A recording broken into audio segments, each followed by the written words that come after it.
Bismillahirrahmanirrahim. Assalamualaikum warahmatullahi wabarakatuh. Selamat datang di Jurnal Learning bersama saya Amelia Putri Solihat dengan nomor NIM 201130014. Saya adalah mahasiswi UIN Sultan Maulana Hasanuddin Banten dari jurusan Hukum Ekonomi Syariah. Nah, di sini saya akan mengulas kembali materi yang telah saya pelajari. Yang pertama ada al-ariyah, yang kedua ada riba, dan yang ketiga ada khiyar. Ariyah sendiri menurut bahasa yaitu pinjaman, sedangkan menurut istilah ada beberapa pendapat dari berbagai ulama. Yang pertama menurut Hanafiyah yaitu pemilikan manfaat secara sia-sia. Rukun ariyah sendiri yaitu menurut ulama Hanafiyah, rukun ariyah hanya membutuhkan persetujuan atau ungkapan ijab dari peminjam, sedangkan kabul dari peminjam tidak termasuk rukun karena cukup dengan mengembalikan barang kepada peminjam barang atas dasar ikhtisan. Perbedaan ariyah dan jual beli. Ariyah ialah pinjam meminjam yang berarti membolehkan orang lain mengambil manfaat dari sesuatu yang halal dan menggunakannya tanpa merusak zatnya.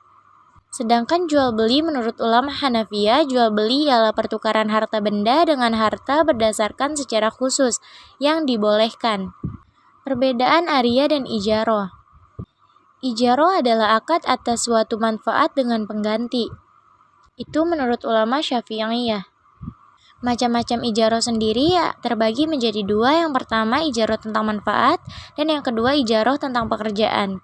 Sedangkan perbedaan ariyah dengan qard yaitu menurut Syafi'i Antonio, qard adalah pemberian harta kepada orang lain yang dapat ditagih atau diminta kembali, atau dengan kata lain meminjamkan tanpa mengharapkan imbalan.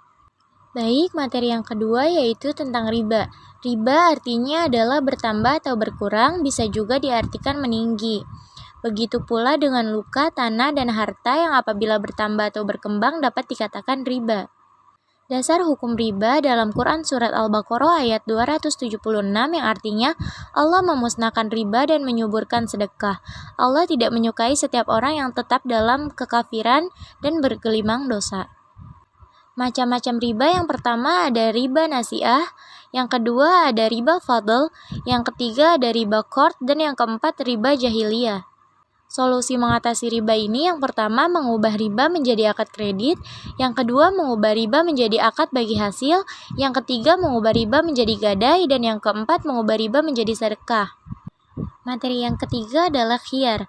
Khiyar dalam arti bahasa berasal dari akar-akar kata yaitu khoro yakhiru dan khairon wa khiyaratan, yang sinonimnya altahu mahuwa khairillah yang artinya memberikan kepadanya sesuatu yang lebih baik baginya.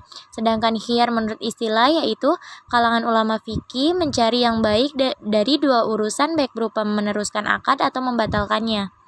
Dasar hukum khiyar dari Ibnu Umar radhiyallahu anhu, ia berkata, telah bersabda Nabi Shallallahu alaihi wasallam, penjual dan pembeli boleh melakukan khiyar selagi keduanya belum berpisah atau salah seorang mengatakan kepada temannya, pilihlah.